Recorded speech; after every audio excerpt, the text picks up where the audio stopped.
সিরাজগঞ্জের সলঙ্গায় তীব্র তাপদাহের কারণে বৃষ্টির জন্য সালাতুল ইস্তিসকা নামাজ অনুষ্ঠিত হয়েছে। বিস্তারিত দেখুন রায়গঞ্জ প্রতিনিধি সুলতান মাহমুদের প্রতিবেদনে। বেশ কিছুদিন ধরে সারা দেশে তীব্র তাপদাহে জনজীবন চরম দুর্ভোগ ও অস্বস্তি নেমে এসেছে।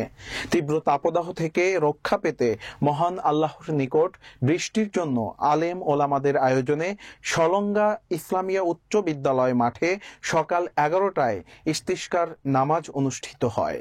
মাদ্রাসার আলেম ছাত্রসহ সকল শ্রেণী পেশার মানুষ ইস্তিসকা নামাজে অংশগ্রহণ করে।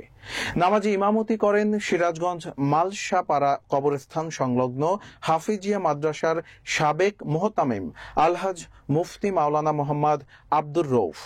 নামাজ শেষে তীব্র তাপদাহ খরা থেকে রক্ষা ও বৃষ্টির জন্য বিশেষ মোনাজাতে মহান আল্লাহর দরবারে কান্নাকাটি করেন এবং দেশ ও জাতির জন্য কল্যাণ কামনা করেন।